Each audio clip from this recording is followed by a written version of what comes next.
Hello and welcome to yet another mini-cast. This time we're going to be talking about Chronicles of Crime, and I am joined this time by... Ian. D- oh no, that really threw me. Daryl, we did it There backwards. we go. They are both there. Okay, Chronicles of Crime is an app-driven game where you're going to be solving cases. It's kind of... There's not a lot that I really need to mention in the rules of this game because, by and large, what you're doing is actually preparing a pile of locations, a pile of items, and a pile of people. Yeah, And the app kind of just guides you through where you're going to put stuff down and what you can do with them, basically. The app just kind of guides you through everything. So, really, the instruction if you're manual is very looking for short. yeah, I mean, if you're looking for a game that's just going to throw you right into a game and is going to teach you everything you need to know about it along the way, this is probably the best game out there for that, probably. You really don't need to know a lot of rules. It's essentially you're scanning QR codes and then getting information back from the app from that. So, for example, if you wanted to move to another location, in the investigation, you simply scan that location and you move there. At which point, there will be a number of people currently there that you can talk to. And again, you talk to them simply by scanning them with whatever device you're running the app on. It's really, really It's straightforward very and simple. smooth. It is. It is very smooth. The It, there's an option. Sorry, there's an option to turn off or turn on even auto scanning. So once you do that, you don't even have to press a button. You can literally just hover over the QR code. It's so streamlined. It's really smooth. yeah, I think the one thing where things do get a little bit different, and I think this actually might take up the majority of the rules book, is when you're at a crime scene. So when you arrive at a crime scene, you get to one player gets to look at the screen and gets to kind of like look around the room. They can hold the tablet or whatever you're using to run the app in front of them. They can kind of just look around the room. There is an expansion available where you can actually put a phone into kind of like a cardboard VR Yeah, set they're really almost. nice actually. So that, oh right, if you got one, No, I've seen them. I've seen them because there was one for sale yeah, at Thingy, but they're basic, but it does make it fun. yeah. So it just makes it a little bit easier to actually make it sound like feel like you're actually looking around a room Hmm. rather than holding an app, a phone or something in front of you and just moving it around to be able to see everything in the room. At that point, you should have loads of cards spread out on the table, each with words on them, and the person that's got the phone has or tablet, whatever you're using, has to kind of like describe the scene to everyone else, and they have to start scanning all of the individual things that fit that description. So, for example, if you saw a load of documents on the floor, you would say there's loads of important looking documents on the floor. And there would probably be something like that would say papers or something Or like that as files one or of the whatever. words that are there, or maybe files. Mm. And they would have to scan that, and then it would tell you whether that's actually of importance or not. Um, so, yeah, really, that's probably the trickiest part of the game that you really have to Yeah, get to Yeah, I grips think with, the probably. rest of it after that point is down to you. It's Yeah. picking the right things, looking through those things, and connecting them in the right order. Yeah. In terms of the cases themselves, you in the core game you get what 3 missions, I think it was. Yeah, there's a I tutorial yeah. and then like a three-part mission. Yeah, and then after that there is a whole database of fan-made missions for it. So the replayability, even for just the core set, is kind of huge. Of course, the fan-made stuff is of varying quality. You'll probably have to sort through the good and the bad, but you have 3 very solid missions to start off with.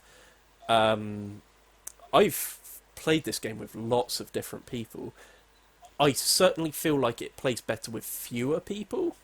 Like, it does say on the box 1 to 4 players, and I Yeah. think that's largely because there are 4 forensic characters. I wouldn't necessarily say forensic characters, sorry. There's 4 characters in the game that you can phone at some point and ask for advice.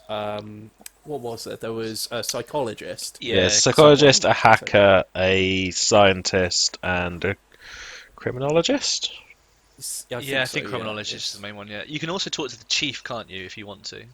Yeah. yeah. I don't think I've ever talked They've to the chief, and gotten something useful out of yeah. them. Yeah. The four, uh, whether 1 to 4 players comes in is that everyone gets one of those, and they're in charge of talking to that person when it comes around to getting into contact with them. Although when you're playing with fewer players, you still assign all 4 roles. You just distribute them evenly among the players. As such, you probably could play this quite easily with 6, 7, 8 people. I probably wouldn't recommend it though. It's just No, going to I cause wouldn't. arguments. I would Yeah, say as I well, it think so. probably would be quicker as well, which sort of takes the fun out of it if everyone's kind of if everyone has a job as such. They'd be like, "All right, okay, do this, this, this, this," and you're like, might take Yeah, away some of the length of it. I've played this game once or twice with 3 or 4 people, and I've played it a number of times with just 2 people, and I found it always runs so much smoother with just two. Um, I think you always find whenever you start getting more than 2 people, there's usually someone that perhaps stays a bit quiet and maybe doesn't feel like they're a part of the team because you're likely to get people that are going to be more vocal. Yeah, Um, but I find with two, you're both going to be contributing, um, and you're both going to have ideas, and it's quite easy to kind of like put those across and I stuff. definitely wouldn't want to play with any more than 4, as No, much as it's no, I possible. wouldn't. And to be honest, I think any more than 2 would be a bit of a pain because mm. that you can't have 2 people coming to an agreement is easier than 3 people coming to an agreement.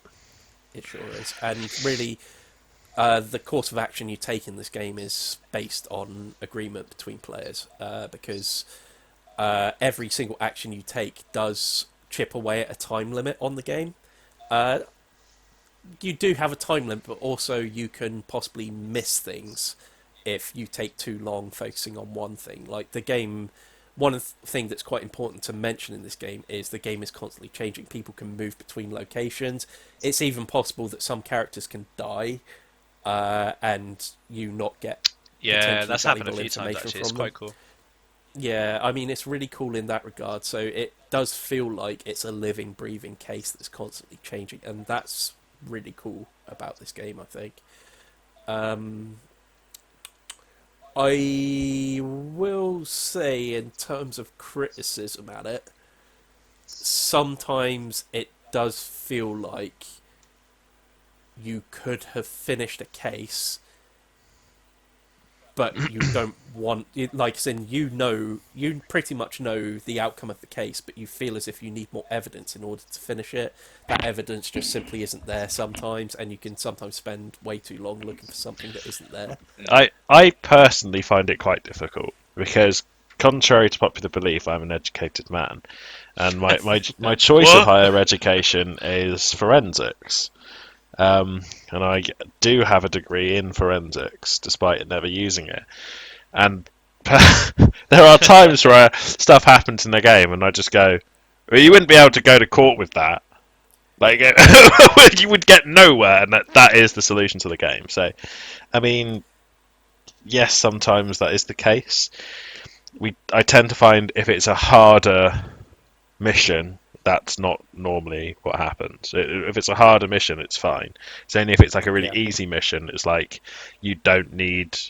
If it does say on the start of the mission, it's like you don't necessarily need hard evidence to finish this case. Mm. But what that ends up I happening is you end up looking for hard evidence because you feel like what you've got is circumstantial or not enough, and you might run out of time. But it tends to be something with the easier missions where that happens.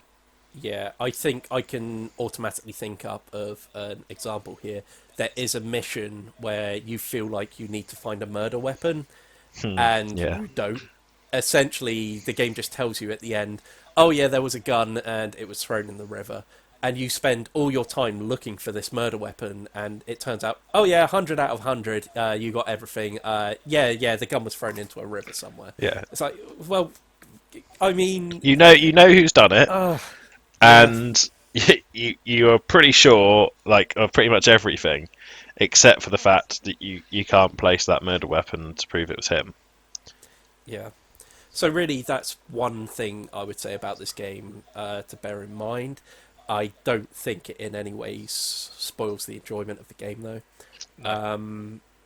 I think it's also worth pointing out that there are a couple of expansions to this game that actually pretty significantly change the way the game's played.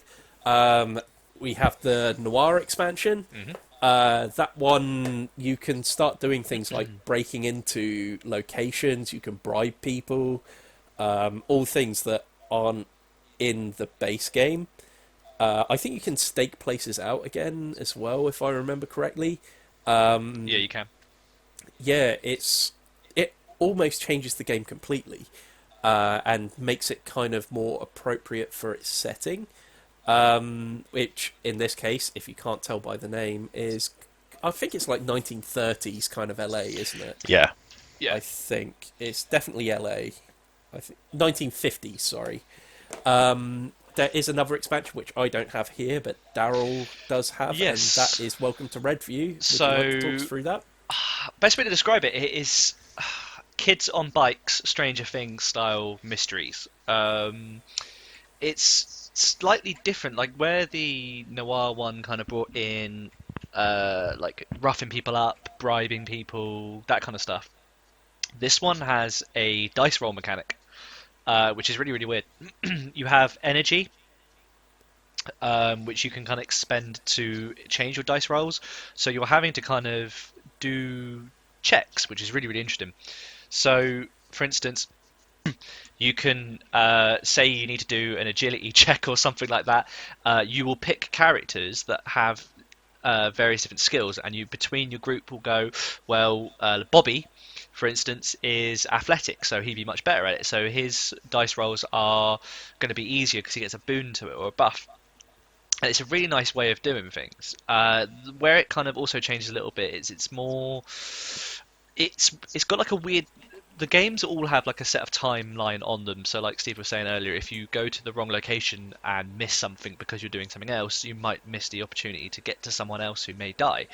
In this, you are limited by the fact that you're school kids. You start at 4 o'clock because you're finishing school, and you have a curfew at 10, which is really, really weird. And even if you try and push it past 10, you fall asleep.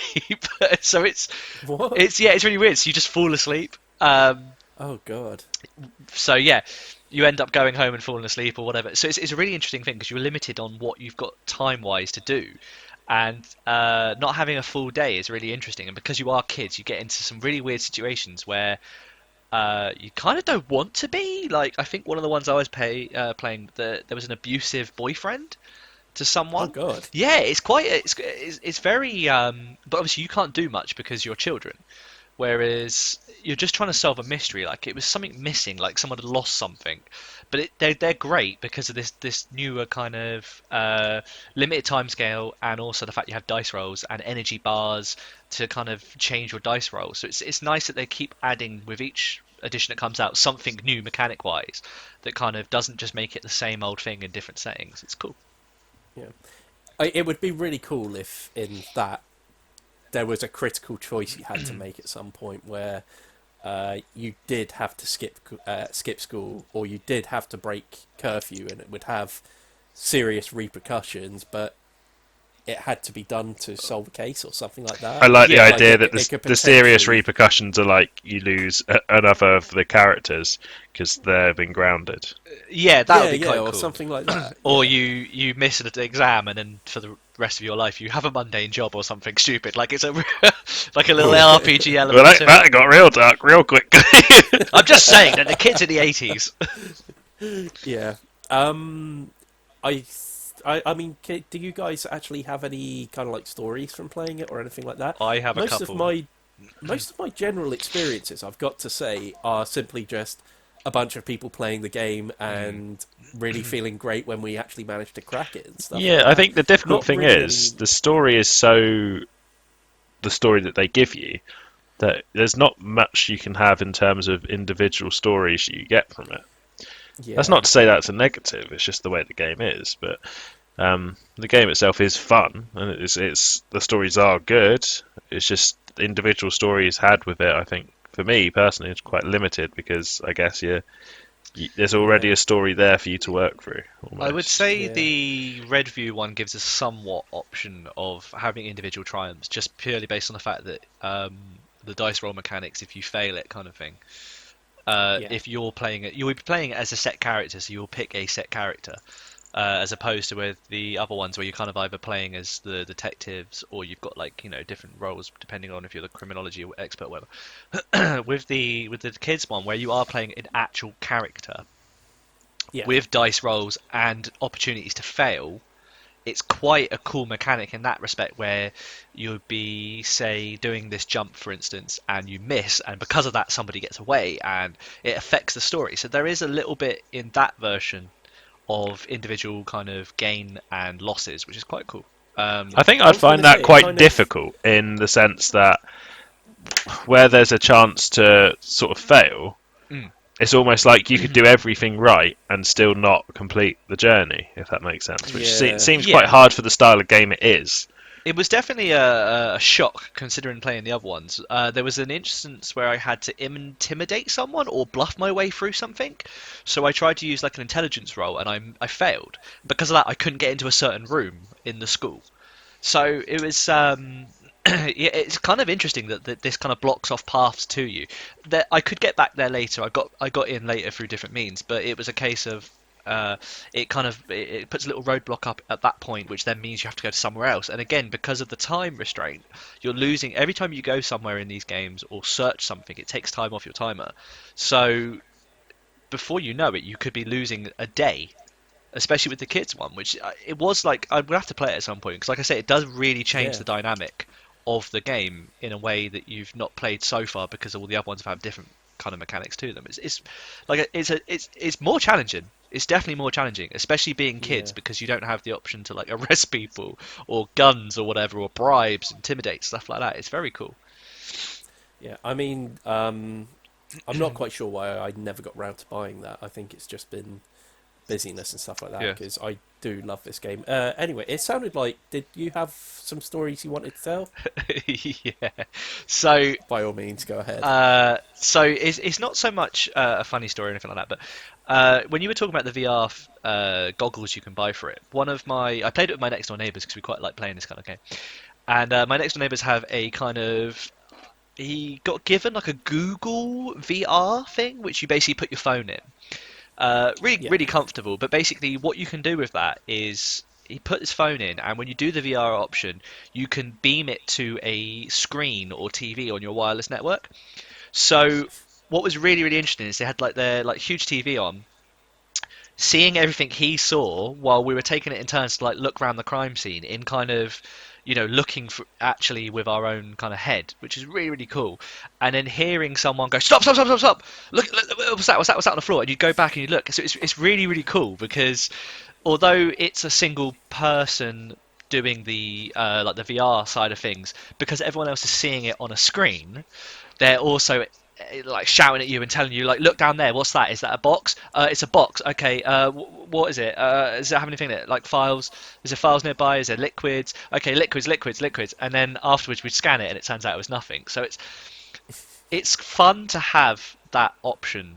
It's no, you don't need it, but it's fun to have an option where everyone can kind of see what you're seeing, as opposed to normally just holding the screen up and looking around and sort of going, okay, I see I see trees. I see the skies are I blue. see You know, I will. trees of I will green. kind of that's like. what I was gonna say. I will kind of say that actually eliminates one of the only kind of like gamey kind of like bits of the Yeah, game. it does. It does 100%. But it changes it enough that it's kind of just as fun because it's kind of hectic still.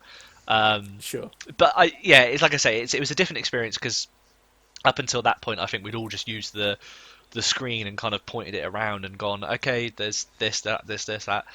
But yeah, like I say, it has its place. It's fun, Yeah. but it by no means does it need to be used all the time, kind of thing. You can change it however you want. Yeah. Okay. I think the last thing really worth mentioning, unless you guys have anything else you wanted to add. Oh no, Nope. Nope. no. Okay.